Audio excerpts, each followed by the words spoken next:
Hey everybody, welcome into the back room. I'm Andy Ostroy. We have Essie Cupp back again with us today. We'll get to Essie in just a second, but first, thanks for tuning in. We appreciate you listening, and we'd love to hear your comments. So email us at backroomandy@gmail.com and or post on our social media, and we'll read some feedback next time. And if you like the podcast, please follow or subscribe, and rate and review, and to be notified every time we post a new episode. And don't forget, stick around to the end of this episode for another thrilling segment of Just Jeff with Jen Hammoud's dad, Jeff. So let's start with our big things of the week. We have Donald Trump. I want to start with a clip. This was from, I think, some kind of economic summit. Donald Trump being at an economic summit would be like me going to an open heart surgery summit. I don't know anything that's happening there. I don't belong there. And I'm just going to sound like an idiot. If you win in November, can you commit to prioritizing legislation to make childcare affordable?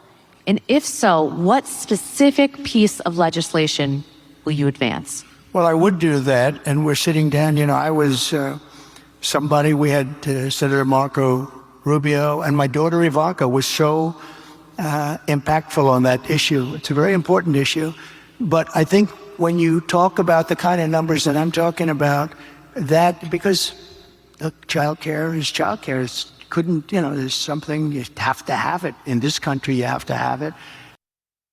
So here's the thing. He was asked for a simple, a policy question. What are you going to do about childcare in America? Donald Trump gets to say this shit all the time, over and over and over again. It's nonsensical. It sounds like he's an absolute imbecile, and yet we just move on. We move on to the next thing. But did you guys know that childcare is childcare? I did.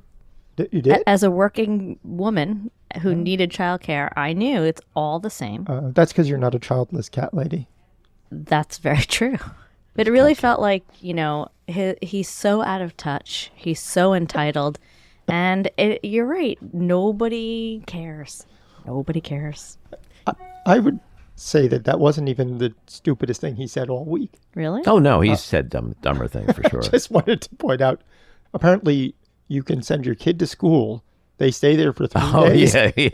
And then what happens? They come home as eunuchs. What? They come home as a different gender. Where? He says something like, your kids, they go to school. And then 3 days later, they come home with an operation. And then 10 years later, they really don't understand what happened to them. So Monday, Johnny walks to school with his friends. Wednesday, he comes home, Jane. And you don't know it. Your parents, you don't know. The teachers, they just take him in a room, snip, snip, snip. And that's it. He comes home with a vajiji. I mean, he literally said this. He did. Right. That's what I'm saying. I think I guess nobody really cares. I'm going to stand by that original statement. One could argue that childcare is childcare. All kidding aside, I am very happy to know that if he does become president again, Marco Rubio and Ivanka Trump will be teaming up to tackle the problems parents face with childcare. They're very impactful, apparently. Impactful. They're they're the teeth of this country. Highly impacted. Another That's thing. good. I made it funny. Another thing he said this week, which isn't so funny because it's fucking infuriating, and I say that as a Hebrew. Did you see what he said about Harris and Israel? Mm-hmm. If she becomes president, there will be no more Israel. Oh. I mean, come on. How fucking stupid do you have to be to believe his shit? It is so outrageously offensive and anti-Semitic, I think, for him to say these things. If you're a Jew, you should be ashamed of yourself if you vote Democrat. If she wins, there literally will be no more Israel. Israel will be gone. Did the teacher take Israel into the back and then comes back, no more Israel? Israel's like, let me out. Shut up, Israel. You're done, okay? We're calling it something else now. What else we got? Judge Tanya Chutkin? Mm-hmm. She's back. Doing a good job. Somebody needs to make like a mashup song like Chutkin's back. Like Eminem, like Chutkin's back. Mm-hmm. Chutkin's back. Seems like she doesn't really give two fucks about what he and his legal team have to say, which is very nice. Good. In my opinion. She is not getting rid of special counsel Jack Smith. And I think today, at some point, she's going to be ruling on the scheduling and stuff like that. And then there's some other legal shit going on with him. He's trying to get the $5 million payment to E. Jean Carroll tossed out. I mean, the man just literally spends every moment of his life dealing with legal shit all over the place. Many cases, many jurisdictions, fraud, election interference, rape. A multi-talented guy. It's the whole reason for MAGA to exist is to give money to his legal defense, because that's where most of it's going. My God. All right, we got a debate on Tuesday. It's very exciting. You guys excited? Yes. Yep. I'm so excited. We're a good bit more optimistic about this debate than All right, so we have excitement, we have optimism, we have any fear? I don't have any fear. No fear. No fear? No. Confidence? Total confidence. I know that sounds like we shouldn't say that. That Trump's going to win? Knock wood. Yeah, of course. Yeah, it's gonna be epic. I feel like she's gonna wipe the floor with him. How could she not? I think it's going to depend on who you want to begin with. The question is the people in the middle who haven't decided. And the people who support Trump are going to think he won that debate for sure.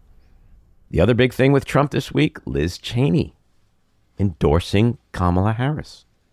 Let's go to that. As a conservative, as someone who believes in and cares about the Constitution, I have thought deeply about this. And because of the danger that Donald Trump poses, not only am I not voting for Donald Trump, but I will be voting for Kamala Harris. I mean, this is incredible. This is incredible, not just for the unprecedented historic significance of it. A Cheney or a Republican as conservative as a Cheney endorsing not just a Democratic candidate, but a woman of color. Although I agree with you, I wonder really what this means. Well, that's the ultimate question. Come November 5th, does it translate to votes? I don't know. I'm sure it will on some level. The question is it even remotely move a needle? It's much harder when the person doesn't really hold any power or sway anymore, doesn't hold office, and she's a persona non grata with the Republican Party. So I just don't really think it's going to translate. Yeah. I mean, one thing is, if you believe in Liz Cheney, at this point, you already weren't going to vote for Donald Trump. Mm-hmm. So it'd be hard-pressed to think that she moved the needle a lot. But there might be some people who weren't going to vote at all who may be compelled to vote for her. That might be the only way it helps. Yeah. The big thing is it gives us hope that there will be a day at some point where we will return to the good old days of Democrats and Republicans fighting over deregulation and abortion and taxes, and that there will be sanity and there will be unity in terms of national defense and patriotism and all that. But I got to say, she is, to me, one of the most courageous, patriotic American heroes. Given where we are in this country with the existential threat to democracy and the fact that she is really a semi-lone voice in this battle, and she deserves all the props that she can get. Do I agree with her politically? Nope. Almost on nothing. But in this area, she's shown courage that very, very, very, very few. I mean, Adam Kinzinger, who else? Who else can you think of on the right that has even remotely come close to this kind of bravery? Georgia, another school shooting, sadly. Yes. But interestingly, the father got arrested. The father and son. The kid, I guess, was 14 years old, the shooter. Mm-hmm. Now, this is like the second example of parents being held accountable for the actions of their kids. And I think this could be like a new trend. It might actually be the one thing that motivates these people to act. Well, I will say that the reason he was charged is incredible. These two were interviewed by the FBI. Yeah. Mm-hmm. And then he decided, what I don't know, that was a year ago, that it was a good time to get his son an style rifle Yeah. after his being interviewed specifically about threats of school shootings. But he was interviewed, I don't know if it was FBI or local police or whatever, but they determined that there was no risk. And Georgia doesn't have like a lockup law. Like you can just have your AR-15 sitting in the bathroom, you know. Where else would you put it? I mean, next to the confidential documents. Exactly. But I'm being serious in the sense that it's one thing to say, like, we love guns. We love the Second Amendment, and you can't take away our gun. Excuse me? If my kid does something stupid, I can go to prison, perhaps for the rest of my life. Okay, talk to me about this gun reform thing. Accountability. Accountability. Get you every time. All right, let's get to our winners and losers. My winner, in a nod to Just Jeff, or my dad, John Sterling is coming out of retirement to call the Yankees postseason games. My loser, no future plan to prevent the endless cycle of school shootings and murder. My winner this week is Judge Chutkan for the way she's handling Jack Smith's new revised indictment. And my loser this week, Elon Musk, for re-exing Tucker Carlson's interview with Darryl Cooper, who's an apologist for the Holocaust. And he did actually get so much pushback that even Elon Musk had to delete that, amazingly. My winner, Liz Cheney, who continues to put country before party. My loser, America's children, who once again faced horrific gun violence while at school. This is their new normal. And that gets us to the weekly rant. So let's talk about the maddening double standard that exists between Donald Trump, Kamala Harris, and Tim Walz. And I blame the media for it. I'm sick and tired of Trump's incoherent, dumbass word salad whenever he opens his mouth. Like when he was asked by a reporter this week what his specific policy would be to improve childcare in this country, and his answer was, childcare is childcare. We have to have it.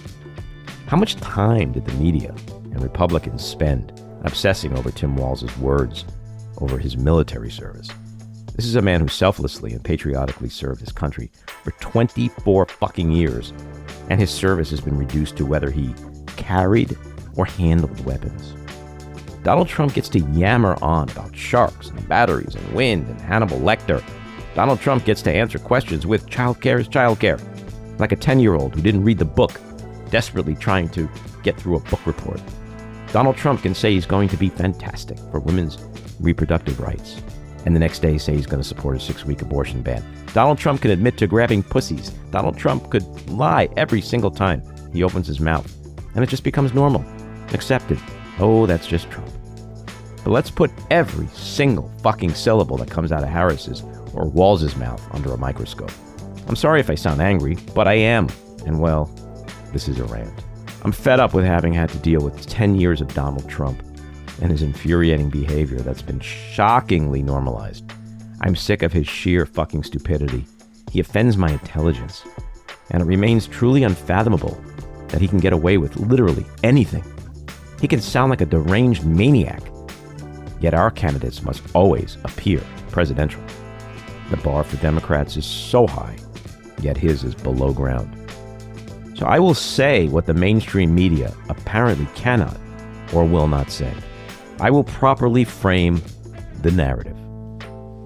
Donald Trump is an ignorant, incompetent, unqualified, pathologically lying, sexist, racist, cruel, heartless, soulless, corrupt, treasonous, dangerous, unhinged, dictator wannabe, convicted felon, sociopath, rapist. And Kamala Harris and Tim Walz are good, kind, compassionate, empathetic, intelligent, highly qualified patriots who make the occasional slip up. And there you have it.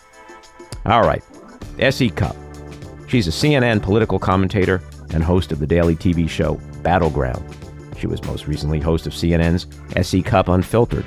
Before joining CNN, she co-hosted MSNBC's The Cycle.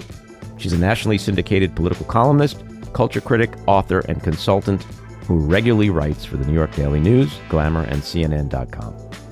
She was previously a consultant for Apple TV's The Morning Show, starring Jennifer Aniston, Reese Witherspoon, and Steve Carell, and HBO's hit series, The Newsroom. S.E., welcome back into the back room. Thanks for having me back in the back room. So, how's it going with Battleground? You're on nightly now? Are you having a blast? I am. It's a really fun, cool way to cover an election, to really just zero in on the swing states and not have arguments about hypotheticals, but instead just like talk to reporters who know voters in these swing states and find out like what they're thinking. It's cool. It's great. I'm loving it. So you're not pining to have Scott Jennings present some spin? That's another way of doing it. And I still get that when I go to CNN. So that's there for people who like that. But, I think some people might just want to know, like, where are these voters? What are the issues that are mattering to them?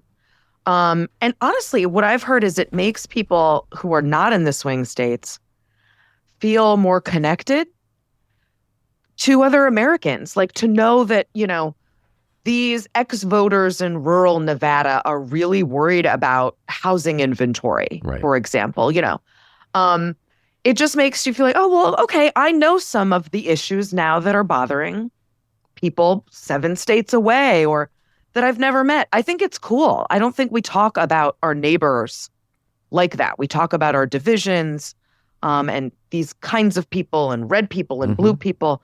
So I've really enjoyed that. So what is the latest in the battleground states? Are we still looking at a dead heat, or are certain states really starting to really close, the needle moving in any direction for Harris or Pennsylvania and Georgia are emerging as the 2 prize targets. Pennsylvania, because it's so vote rich, there's 19 electoral votes there, so it's the biggest prize. But what I'm hearing from most of the experts that we have on is like, if you win Pennsylvania, you're likely to win it. Yeah. Georgia's getting really important too. Well, let's stay with Pennsylvania for a second. Are you starting to see that state is shifting to Harris? That's how I would describe it right now. But there are some interesting pockets in Pennsylvania. We just had on a reporter for the Philly Inquirer yesterday, and he went to Reading, Pennsylvania, home of Taylor Swift. It's becoming increasingly a Latino town, and they are voting for Trump. They like his machismo. They don't like this economy. They think the economy was better under Trump. That's just a really interesting dynamic. We know that the cities are going to go blue, but Western Pennsylvania and the in between Pittsburgh and Philly are really interesting. And it's not pure red. A lot of the folks who lived in the cities during COVID left. And so now they're voting in suburbs and exurbs and even in some rural places. So those are turning bluer. That's happening in North Carolina as well. So like you'd really have to do a deep dive in these states to understand those shifting dynamics. And voters are getting younger. They're getting more liberal or conservative. That's what we do through all of our reporters on the ground. And that's how we're sort of able to map out how this race is going. How blue is the blue wall right now? Michigan, Wisconsin is, I think, looking favorable for Kamala Harris. The problem is Arizona and Nevada are looking good for Trump. Nevada's still a toss-up, but Arizona's looking increasingly good for Trump. But the blue wall looks pretty blue, but it's so tight. It's so close. Like if all the people in Michigan who voted non-committed in the primary, if they all stay home, that's a big problem for Kamala Harris. Big problem. No one can afford to lose any votes. I think Trump's campaign understands that, like Chris Latsvita, Susie Wiles, they understand that. He doesn't seem to get that he needs to widen the scope and not just speak to the base every time he gets out at a rally. He's turning off by talking about the stolen election, by talking about Kamala's looks. He's turning off the very voters he needs in a lot of these states. So that's interesting too. You know what's interesting? I always try to look at things through the lens of humor because I think that's where the best stuff is. But like, so this week he comes out and he says, if you vote for Kamala Harris, there will be no more Israel. So now you think about the uncommitteds in Michigan and you're like, Okay, that works for me. I'm now committed to Kamala Harris. Right. Right? Like, okay. I never got that because the alternative, if you didn't like Biden, the alternative was Trump, who's more pro-Israel than Biden was. So I didn't really understand that protest vote, but that issue is still obviously a big deal for a lot of Democrats and in a lot of places where there's a large Muslim American community. Mm-hmm. How do you think she's been handling that so far in her speech, in her just comments on an interview that she did? The Gaza problem. What I'm hearing from like politicos and mostly her camp is that she's shifted a bit on it to open more of a door for Muslim Americans, for a ceasefire, essentially. But I'm not hearing from those voters that that's enough, that that's working.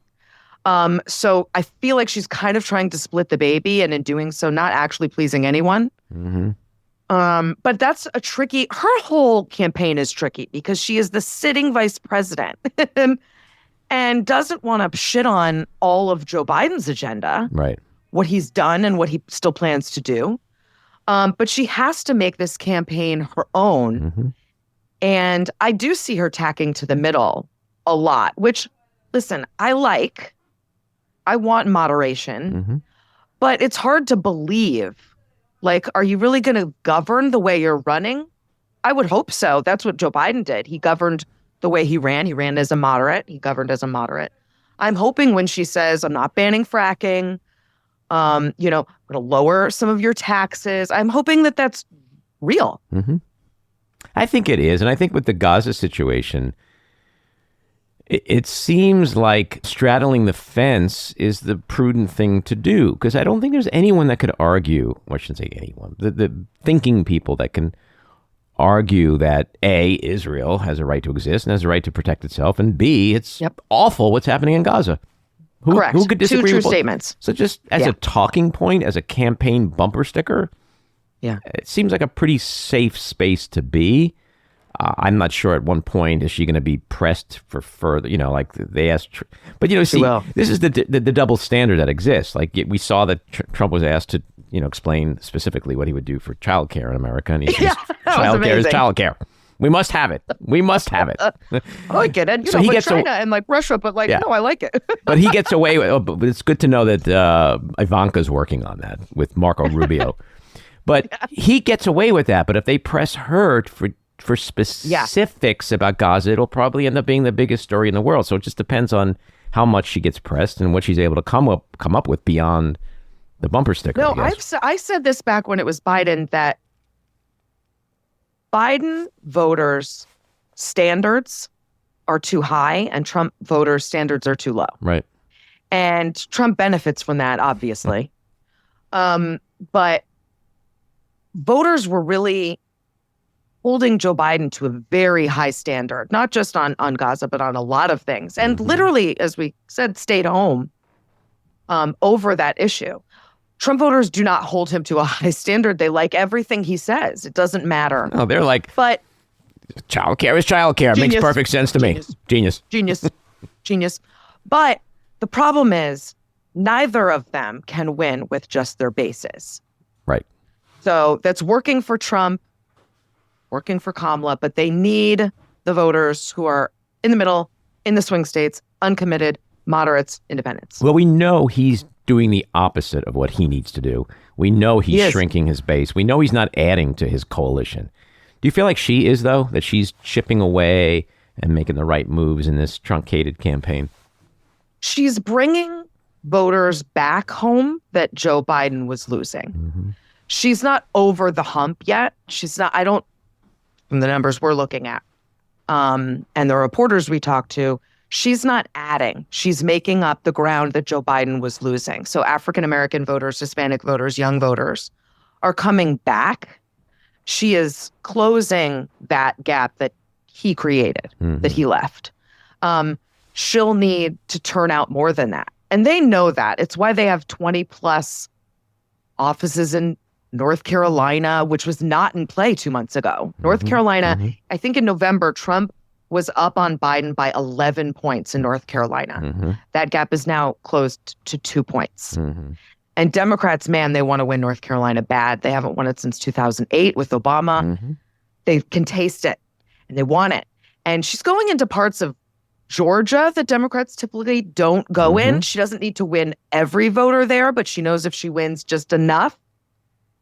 You know, so they're doing the math. They're all doing the math. They know where they need to go, and they know where to find these gettable, persuadable voters. The problem for Trump is he's going there. J.D. Vance is going there. But when he talks, he's talking to the base. Right. And they're not out in these small little venues. She's getting out and talking to people. You know, you remember the criticism about Hillary Clinton and go to Wisconsin. Like, she's going to places that Democrats haven't gone to in decades. They announced the campaign. She was announced just in Texas. The campaign just announced yesterday that they raised $361 million in August, which is triple what Trump raised. And this is grassroots money. It's the super PACs associated. So it's all in. Given what you just said about field offices and all the travel they're doing, like, cash is really going to be king these next 2 months, is it not? Like, it could make the difference. It could. And, you know, if you're in one of these swing states, you've been bombarded by ads. And I know, you know, Battleground itself, the show, is sort of a cash cow for these campaign ads because we're airing in the swing states. But yeah, they know that they're going to have to turn out, like I said, every voter. And these ads are really effective. The Harris campaign is also doing ads in Spanish, which is really important for reaching Hispanic voters who, not to generalize, but what we hear are generally low propensity voters and low information voters. They're just not politically engaged as much. So that she is engaging them is really important. Like I said, there are pockets of places in Pennsylvania that are Hispanic and going for Trump. So it's not a guarantee, but you've got to go where every single gettable voter is and make the case. So we've also seen a lot of prominent Republicans, especially during the convention, people come out for Kamala Harris. This week, we saw Liz Cheney announce that she is endorsing and voting for Kamala Harris, which is just mind-numbing when you think about it from a historical perspective. But will something like that translate to votes on November 5th? I think so. It gives, and I mean, this happened in 2020 as well. It gives some people permission, I think, to go over there. And it's really important what Liz Cheney said, because she's still a conservative. Right. She's not endorsing Democratic policies, just like I didn't when I voted for Joe Biden in 2020. She's not becoming liberal. She's one of the most conservative people on the planet, she's to the far right of me. But the threat of Trump is so existential that it's not enough for her to sit home. She has to actively now go and support the other guy being Kamala Harris in this case. So if you make the case that way, I think that does speak to a lot of voters who probably don't like either candidate. Right. And for me, like, conservatism is not on the ballot anywhere. So I'm not into either of these people in terms of policy. But I can see the threat of another Trump term and the need to elect someone else. So I think that is a case for some moderates and independent voters. Absolutely. Well, that's a really good way of putting it, because I think it was Adam Kinzinger at the conference. He said, if you vote for Kamala Harris, that doesn't make you a Democrat. It makes you a patriot. And if you can frame it that way, your point, so that a conservative can go, oh, I'm not putting aside my conservative ideals. I'm just not voting for a guy who isn't a conservative, isn't a patriot, et cetera, et cetera. That's right. So I think... And like I said, conservatism isn't on the ballot. Right. You don't have a choice. You don't have a choice to vote for conservatism. Right. So you have to look at other things. And that is the way to make that case. And I think Adam does it really well. And I think Liz Cheney did it well, too. So my next question, it's going to come in the form of the old What's My Line game show. Are you ready? Yeah. Okay. I had a brainworm. I dumped a dead bear cub in Central Park and staged it to look like a bicyclist hit it. I chopped off the head of a whale and strapped it to the roof of my car as whale juice poured into the windows onto my kids. But I swear I didn't eat a barbecued dog. Who am I? Who am I? That's so good. Oh, what do you make? What do you make of him? What a fucking lunatic. Capital L, I'm baby. sorry. Cheryl Hines, I don't understand. I don't understand how. I don't get it. How can you take this person seriously on anything, but especially on politics? I don't get it. What I don't. We thought his anti-vax stuff was the craziest thing about him. Well, perspective is everything, isn't it? Yeah, it's like, no. All right, I'm good with the vax stuff. Just don't chop off the heads of any large sea mammals anymore or whatever. Like, keep the vax stuff. You can have it. Okay? You just leave all the animals alone. But what do you make of him and Trump cozying up? I mean, talk about historically unprecedented. I just keep saying to myself, oh my God, a Kennedy. It is astounding when you just stop and close your eyes and think about it, that the son of RFK, the nephew of JFK. Right. I mean, these great pillars of democracy. How does a Kennedy sidle up to Donald Trump? It just is it's unfathomable to me. It is. Yeah. I mean, the Kennedy stuff is crazy. Just everything that they stood for and what they meant to people, what they meant to America, just feels squandered. And this whole thing with Trump just feels transactional and very craven and cynical. And I don't, again, like if I'm Cheryl Hines, like how are you proud of what has happened? I don't get it. And listen, she's not to blame for him, but I'm just speaking as a wife. Mm-hmm. I don't know how I would feel if my husband were the center of like total mockery and shame. I don't get it. I kind of feel for her in this situation, but I don't get it at all. Do you think him partnering up with Trump helps Trump in any way? Does it give him anything? Is there any intrinsic value there? It's just like a nothing burger, right? No, and we've asked voters in swing states who were going to vote for Kennedy, and they said, we're not following him over to Trump. He's why, we were there because we didn't like Trump. We didn't like Kamala. Like, Trump is there. Trump was an option for us. We chose someone else. So, no, almost to a person, they're not following him over there. So it's a weird partnership, and it's an unnecessary partnership. I don't know what either of them really get out of it. What do you think about the big debate Tuesday? I'm excited. I'm going to be in Philly for it. I think the stakes are really high, and we polled some undecided voters who said they are waiting for this debate to make their decision. Like, this debate is crucial. On the one hand, they don't like either candidate, which is why they're undecided for now. And for others that we talked to, they said they just don't know enough about Kamala Harris, which is fair. I mean, she's been vice president for a while, but I feel like Biden kept her kind of under wraps and marginalized. But that's an interesting thing. Like, when you think about that in terms of the double standard of it all, but they know a lot about Trump, and that's not enough to, like, if I was somebody like that, I'd be like, I don't really know much about her, but I know a lot about him, and she can't be worse than that, so I'm going to vote for her. Like, it doesn't but they're work not that with way. him. They're still undecided. They're not with him. And so I think they're waiting to hear more from her. And that's fair.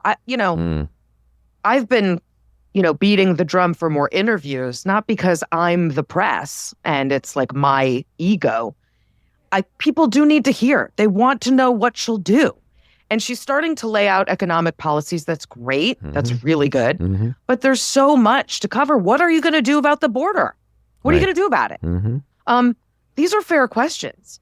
And I respect voters who want more information and not less. I respect that. So I think the debate's going to be very consequential, more consequential than most debates are because of these voters Sure. and what they're waiting to see. Well, people still say, like, oh, debates, they don't matter. Like, really? We just got rid of one nominee because of a debate. One Like, just changed the ticket. Yeah. So they matter. But typically they don't Right. matter that much. In a normal because- time, sure. Well, the same reason conventions don't really matter that much, because people who are already engaged are the people tuning in, and they've already made up their minds. Right, Reaching people who are not politically engaged or haven't made up their minds, that's the hard part. right. Where's Melania? I almost feel like Trump's running as a single man, right? Like, doesn't it feel like he's single? Yeah. Like he should be on Hinge or something. Yes. Well, where's Melania? Where's Ivanka? I think they don't want to be a part of this right now. And I'm telling you, Andy, if he loses, she's gone. She's gone. I believe that. Because I think he's probably going to then face some pretty serious legal consequences if he doesn't win. She's gone. I feel like they live separate lives anyway. She's been gone for a while, but not legally. I think so too. You gonna read her book? I purposely waited for you to drink your water so I can maybe get a spit take out of that. I'm gonna read Who the the hell's book. gonna read that book? Who is that for? I don't know. I don't know. It's a real page turner, though. I mean, come on. It is kind of comical because it's promoted as like she's Melania and the truth, and like the truth. There's probably not a page of truth in that book. Right. And what did No. she? I mean, I don't know. It's just the world we're living in, I guess. Essie, as always, this is great. Thanks for coming on. Let's talk after the debate. Yeah, let's do that. That'll be fun. Yeah. Alrighty. Bye. Take care. All right, everybody. It's time for another exciting episode of Just Jeff. Jeff, how are you doing? Okay, I'm actually, you're getting me excited with that exciting introduction. It's amazing what you're capable of doing, Andy. That's what she said. Anyway, I have a hunch that you guys have been talking about the upcoming debate because I think it's on a lot of people's minds. And I just want to say one thing quickly about, I don't think that this is going to happen, but I have this image of, because Trump opens his mouth about so many different things. And he said several times, and I saw it recently again this week, he's talking about the 6 states where it's legal for doctors to kill babies after they're born. Yes. I would love to see. I don't think she should do it, but I would love to see her say to him, "Wait, could you name 3 of the 6 states? Which 6 states is that legal?" Because it's not legal. It's in fact it'd be murder. No one's going to do that in any state. So it's ridiculous. But that's what I'd like to see happen. In any case, I've been seeing a lot of stuff about the predictions about it, and I'm sure. Have you ever had an interview with James Carville? Yes, I have. Well, he is a very good analyst, but he also is a bit of a comedian. And he said that he compares Donald Trump to a self-cleaning oven. He says, self-cleaning oven that does all the work by itself. And so for the Democrats to win, he thinks all they should do is leave him alone, let him keep talking, and he will help the Democrats win the election. So that's his prediction. I'm not saying that's my prediction, but I thought that was quite interesting. So you're saying let Trump be Trump. That is absolutely true. And he will think. And I've been saying for a long time to people that I know that I think that even when Biden was still there, they said, just let it evolve because the Democrats have the best thing going for them, and that's Donald Trump.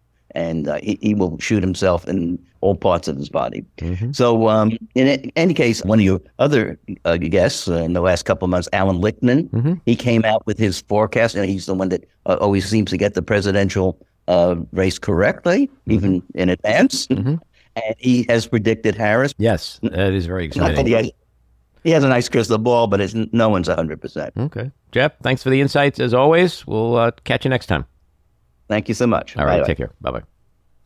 This episode of The Back Room was edited and produced by me, Andy Ostroy. It was co-edited and co-produced by Maddie Rosenberg and co-produced by Jen Hammoud. Our theme song was composed by Andrew Hollander, and our logo was designed by Cricket Langell. And special thanks to Patricia Wind. Please take a moment to rate and review the podcast, and also follow or subscribe. Until next time, keep your eyes on Washington, Hollywood, and your own backyards, and have a great week.